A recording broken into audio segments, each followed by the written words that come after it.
Hi, Mr. Augustus. How are you today? Dr. Schlesinger, as you know, we met in the office last couple weeks ago and discussed your problem that we're here today to try to resolve.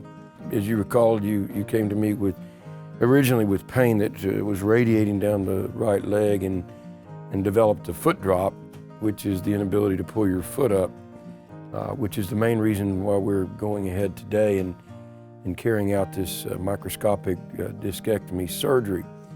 Is we're going to try to get the pressure off the nerve by removal of the fragment by making a small window bone removal, and then removing the pressure off the nerve, and then removing the fragment that's hitting into the nerve in the case of your situation. Sometimes it's just narrowing from the bone and ligaments buildup without a herniated disc, but you've got the luck of both. So what we're going to do today is we're going to remove the bottom, the 2/3 or so of this L4 lamina, and the top half or third or more of the L5 lamina and the medial part of that facet joint. And that's called a microlaminectomy, decompression, and discectomy. And in doing so, there's going to be nerves that are going to be going down this way that will free up, number 5 and number 1. And then there's a nerve coming out through here, number 4. And then there's a fragment of disc that we're going to remove. We will also remove the thickened ligament and part of the joint here that on the underside is hitting into the nerve. All of this we're going to do through a very small opening and through a portal that's going to allow us to do this using the microscope and do a microlaminectomy, hemilaminectomy really just on one side, which means half, so hemilaminectomy of part of number 4, part of number 5, and the part of the segment that joins the two together. But that'll get us down to multiple nerves that pass through this area, and we'll free up all of the nerves in the area that we need to. And then there's a fragment that I'm going to remove of the disc, which is the cushion here between the bones. And part of that, in your case, has broken loose and is pushed back into the nerve, causing that foot drop and the numbness. We're going to deal with all of those problems all through the same operation. Now, anything loose from this space, I will reach down in with my microscopic probes and I'll free up anything that's loose and may want to come out someday in the near future. We'll try to get that, reduce the chances of that happening to the lowest level possible. I'm certain, always discuss, with you that there's alternatives to treatment that can be tried in many cases, like physical therapy, medications, and spinal injections are the most common of the non-operative approaches.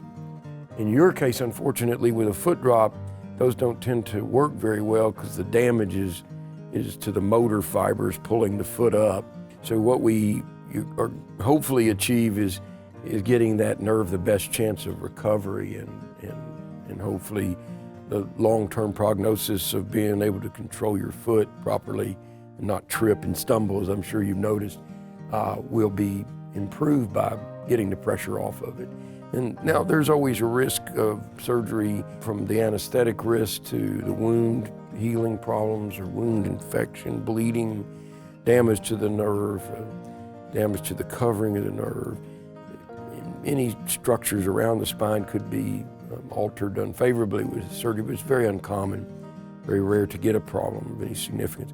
Now, there is a chance of having another problem someday. In fact, I think that we probably talked about, you've got other areas of problems, but we're focusing in on the one that seems to be the cause of your current condition. Our goal here, we're in an outpatient setting. We're up the same day, we're walking. The operation we do through a very small port. Microscopically, we're trying to minimize the post-operative pain, to speeden the recovery and improve your quality of life and the speed at which you return to your normal quality life, all through the minimally invasive surgery which we're doing today, as opposed to a more standard open procedure with more tissue disruption and more chance of blood loss. And in the outpatient setting, the other benefit that we really enjoy is that we're in a setting of healthiness, and people aren't sick around here bacteria and colonization of infections that they are typically more apt to have at a hospital setting. So we're hopefully be able to do this in a more comfortable, lower infection risk environment and more cost efficient to you and your insurance company, or other reasons that we've chosen to be here at Legacy Surgery Spine Center. The typical recoveries from this surgery is about 6 weeks till you're up and able to get back to your pretty normal life.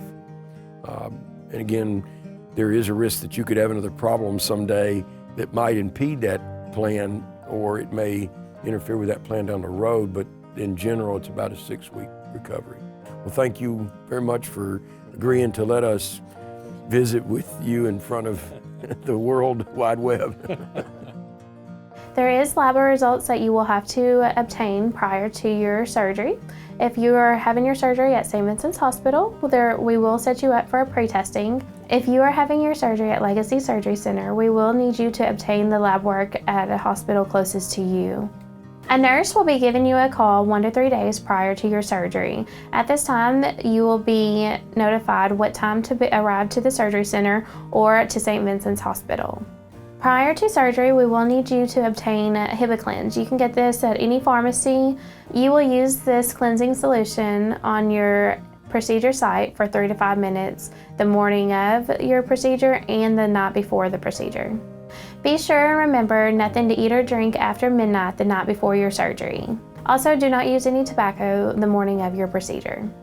If you are having neck surgery, we ask that you wear a button-up shirt. If you are having lower back surgery, we do ask that you wear stretchy pants, something easy to get on after surgery. You must have a responsible adult with you the day of your surgery. It is common after surgery to have a low-grade temperature. Coughing and deep breathing and walking around is the best remedy.